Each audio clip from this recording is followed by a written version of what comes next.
Hey there, good morning to you. It is Sunday, May 24th, and we're heading into a pretty wet Memorial Day holiday. I'm meteorologist Ashley Ruiz, and I'll break it all down for you, let you know what we can expect, the timing, and then when we'll start to see changes again. Yes, on Wednesday, but just how warm will we get, and will we be on the dry side? I'll answer all of that coming up in just a minute, but our eyes are on the forecast for Memorial Day, not just because it will be active, but because many of you may be outside, whether you're going to any memorial services outside, you're recreating, you're just staying home, anything like that. This weather could impact you.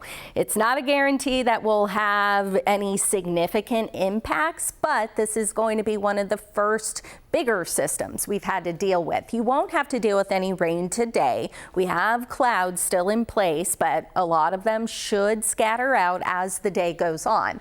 Tuesday, we have lingering showers. We're not going to have widespread rain, but as an upper level low spins over the area, it's going to send some moisture over western Washington to give us slight rain chances. Wednesday and Thursday, yes, we dry out, we warm up, but Friday, our weather pattern flips once again, likely going to have a trough moving over the region. That will bring us more clouds, cooler temperatures, return of onshore winds, and some showers. But for now, it looks as though we start to dry things out into next weekend. So let's break it down, because again, this will move in, unfortunately, during Memorial Day and during the daytime hours. What's going on? Again, we have a low, and then we have this front. So the parent low, and then this cold front. That low is going to send a band of rain over the area starting tomorrow morning from west to east. And for Monday, what we're expecting, again, increasing rain, and it's going to taper as the day goes on, and then some wind gust, possibly 20 to 30 miles per hour coming out of the south for much of the area. But then we'll have some stronger gusts for the north coast, and then for, say, Everett northward, or typical windy spots, which again, I'll break down for you coming up. And then the risk for a thunderstorm or two, and then high surf. That's also going to be a concern if you're going to the beaches, especially more the central and southern coast of Washington into Oregon. So let's talk about the chance for a pop-up thunderstorm on Monday and Tuesday. The Storm Prediction Center giving much of western Washington the risk, saying, hey, this is where we have the potential, or the greatest potential, for a thunderstorm. Though they have mainly areas from the Kitsap Peninsula, South Sound, and westward for that potential. But I do think we could get a few trying to pop up, especially if we get sun breaks in the foothills and then into the Cascades as well. Tuesday, we all have the chance, as this low continues to spin overhead, but rain coverage will be significantly lower. Lightning, gusty winds, and maybe some small hail will be possible if these thunderstorms develop. So if you hear thunder, make sure you have a plan to get indoors until the storm passes. Let's take you outside, because we have a mixed bag of weather. We have some beautiful sunshine, a lot more sunshine this morning versus yesterday, though we still have some of those low clouds in place. You see filtered sunshine in Bellingham right now. A lot of people out and about. We can actually see the mountain this morning, but you see it's really just covered in clouds, a little bit of haze as well. Port Angeles, lots of sun, started with sun and seeing a lot of it still as of almost 10 a.m. this morning, but it's still very windy. We have those westerly winds moving through the strait. As for when we'll see these clouds clear, you see how we have a bright band of some of these low clouds just over much of Puget Sound. Those again will begin to break up and scatter out, but we'll likely still have high clouds, if not some mid-level clouds later in the day as well. So becoming at least partly sunny, some of you mostly sunny today. Temperatures will be warmer than yesterday, low and mid 70s for interior spots, say Hood Canal, our typical warm spots, as well as the Cascade foothills from about King County southward. And then up north, mid and upper 60s, a few spots near 70, and not all too windy just yet. For Monday, we're much cooler, increasing rain again from west to east, but 50s close to the coast, interior areas 50s and 60s, southerly winds 10 to 20 miles per hour. And then eastern Washington or east of the Cascades going to be cooler as well. You see up in the mountains going to be cooler, but Tuesday snow levels drop down to about 5,000 feet. So if you're camping or you're just hiking Monday and Tuesday, just plan accordingly and pack some of your rain gear and then the warm layers as well.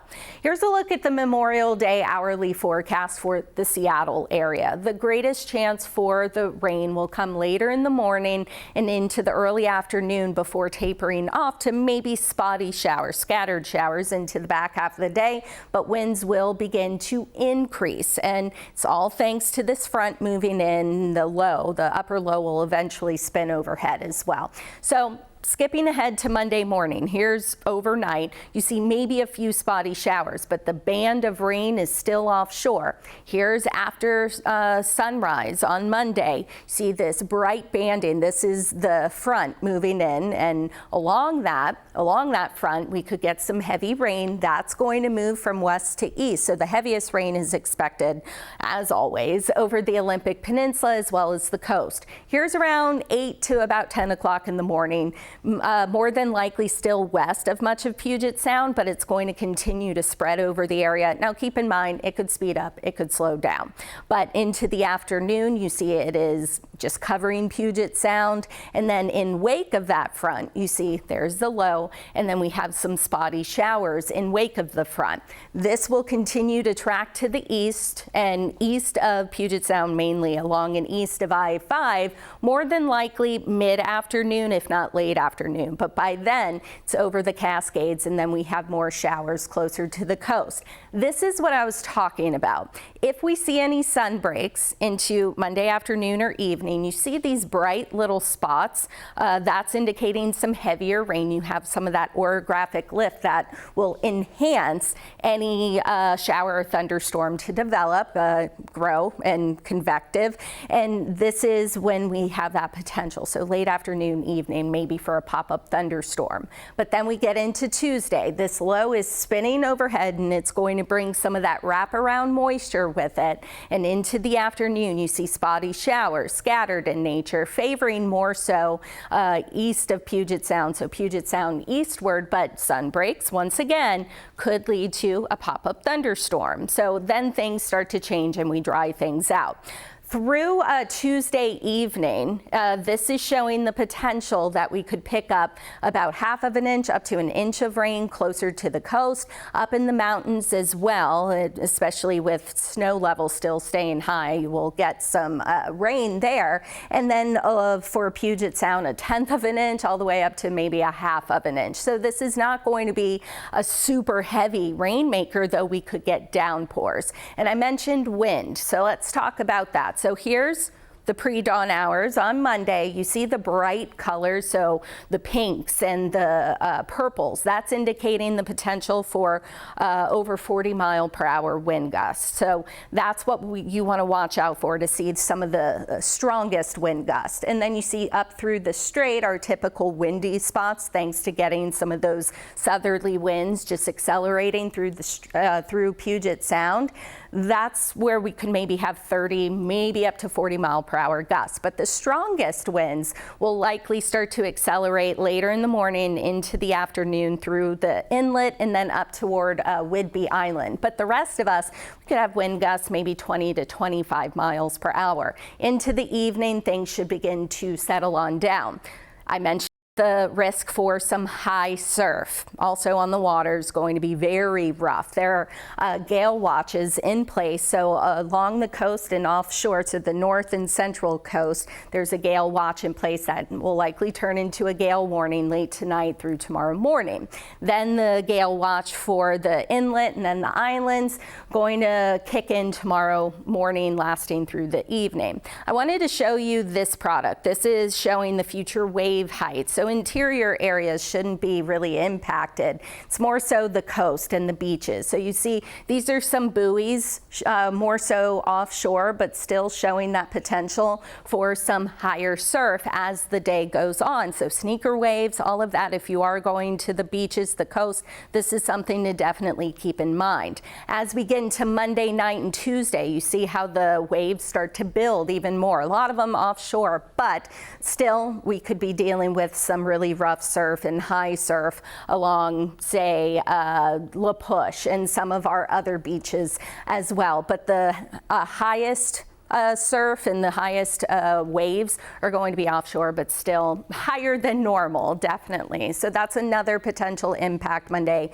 and into Tuesday. But then we'll have ridging build once again Wednesday and Thursday. That's going to help warm us up, especially into Thursday, low and mid 70s. And then our weather pattern flips once again, but bringing us some light showers. Looking ahead, I showed you this product yesterday. This is beyond the 7-day forecast, and things change. Obviously, it's still over a week away, and it's trending warmer and drier. So 70s look to return as we head into June. Remember, you can always find a very detailed look at your forecast on King 5 Plus. We have the time to be able to break everything down for you versus when you watch us on television, newscast. We don't have as much time, but this just to give you a heads up of what to expect. And if you're traveling, just going to be on the roads as well, just keep in mind it may be slick tomorrow and into portions of our Tuesday. King5.com, King 5 Plus, the free King 5 app, which you can check out the radar if you are on the go. That will be a good tool to have.